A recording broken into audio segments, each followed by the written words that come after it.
Hi everyone! This is the very first video you are going to be watching for ninth grade English class, and this video is on the elements of a short story. Now, before we get started, I want you to make sure that you have found your homework that goes along with this video, which is the Elements of a Short Story PowerPoint worksheet. Make sure that you have read the directions. You need to answer each of the questions in a different color font, and you need to make sure that you write in complete sentences unless otherwise directed. So for example, number 2 is a list. You do not have to answer number 2 in complete sentences. Please make sure that you have completed and submitted this worksheet prior to class tomorrow in order to receive full credit. So let's go ahead and get started. Now, the elements of a short story that we're going to talk about today are probably elements that you are at least somewhat, if not very familiar with. If you are very familiar with them, that is great, but I want to make sure that we're all on the same page as we begin the school year. So a short story is much shorter than a novel and can usually be read in one sitting or in one full-length class period. There are 4 basic elements to a short story that we're going to take a little bit of time to discuss today, which are plot, character, setting, and theme. The plot is the sequence of events in a story, and I like to compare the plot to the blueprint of a house. Before a house is built, you have to plan for the house. So, a blueprint is created, and the blueprint is a diagram that shows us what the house is going to look like. How many bedrooms there will be, where the bathrooms will be, where the stairwells will be located, whether or not there will be an attached garage. The plot of a story does the same sort of thing. It tells us what's going to happen in the story, when it's going to happen, and to whom it's going to happen to. Plots are almost always built around conflicts, and conflicts are obviously problems or struggles between opposing forces. Now in a later video we're going to talk more about opposing forces, but for right now we just need to know that plots are almost always built around problems. There are 5 parts of plot, and the first part is the exposition, and I do expect you to know the term exposition. The exposition of a story is the beginning of the story where the characters and the setting are revealed. The author supplies a background and sets the tone of the story. So the exposition is where we find out where the story is taking place, when it's taking place, and most likely it's where we find out who our main characters are. And we might learn a little bit about their personalities so that we have formed some opinions before the real action begins. The rising action is the second part of plot. This is where the events in the story become complicated and the conflict in the story is revealed.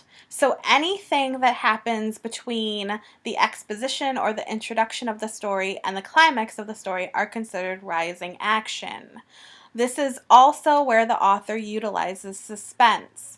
So what I would like you to imagine in your mind is the very first hill on a roller coaster. Obviously, you start at the bottom of the roller coaster and you need to get up to the top of the hill before that big first drop. So that tick, tick, tick that happens as you are on the roller coaster ride is the rising action. You get a little more anxious, there's more suspense, and you know that you're going to get to the top of the hill eventually, but you just haven't gotten there yet. That is your rising action. The third part of plot is the climax. This is the highest point of interest and the turning point of the story. This is where we have reached the top of the roller coaster hill.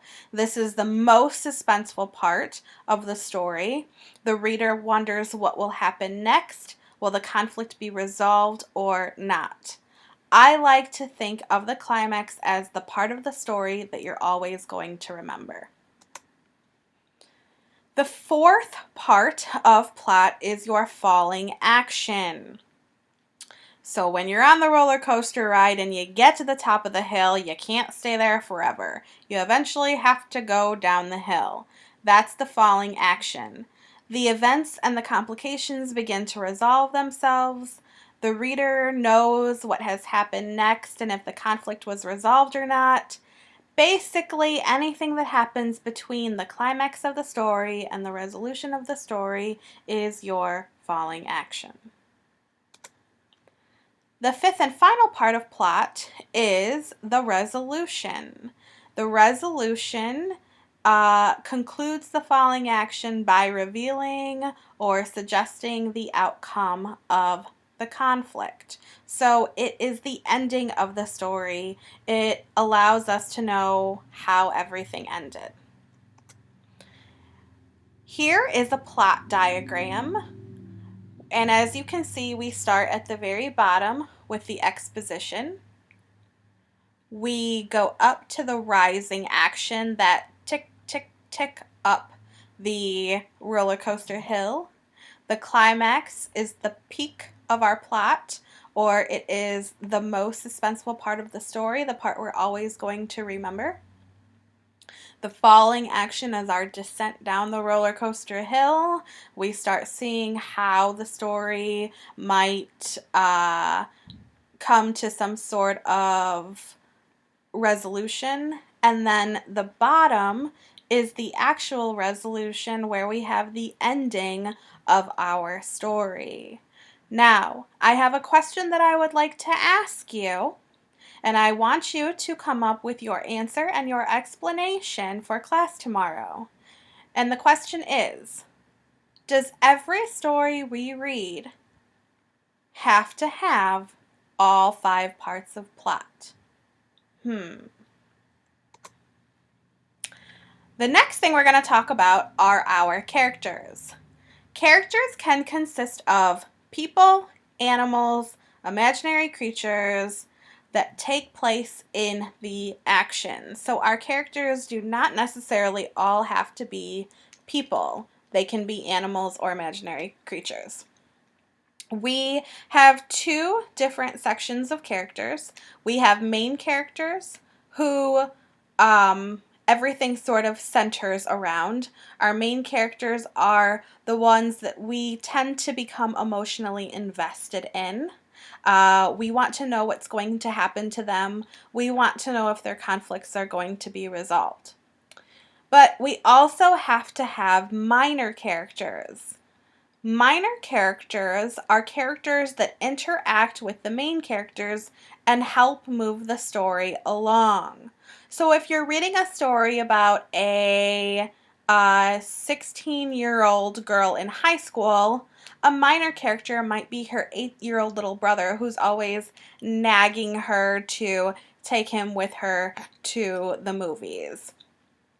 If you are going to have a funny scene within a taxi in New York City, a minor character might be the taxi driver, since you have to have someone to drive the taxi around, and that taxi driver may or may not interact with the main characters to make that scene funny. So during this summer, I got hooked on a show called Young and Hungry. Maybe or maybe not, these characters look familiar to you. This is Josh and Gabby, and if you are unfamiliar with the show, Josh is a millionaire. He has a very successful company, and Gabby is the woman that he has hired to be his personal chef. And each episode of the show revolves around different conflicts and struggles that come up between Josh and or Gabby. So they are the main characters of the show. Now, Josh is engaged, and even though he's engaged, his fiance is actually a minor character in the show. She doesn't always appear on every episode, but she is there as an important part to sort of carry the show along. The last thing I want to talk to you about today is the setting. The setting of a story is the particular time and place in which the events occur. The setting may be very broad, like saying that the setting is Georgia, or the setting may be very, very specific. Grandmother's kitchen on a Sunday afternoon in mid-July. The theme is the last thing we're going to talk about today, and the definition of theme is a perception about life or human nature that the writer conveys to the reader. So the theme is the value or the moral or the lesson that you learn from reading the story. What does the author want you to learn from their story? What is the lesson that not only applies to the characters in the story, but that could apply to your life and to those people around you? So examples of themes might be something like life is only as good as you make it, or good relationships take work. So that is our conclusion of our presentation on elements of a short story. Once again, make sure that you have completed your PowerPoint worksheet and turned that into Schoology, and we will continue our discussion of short stories in class.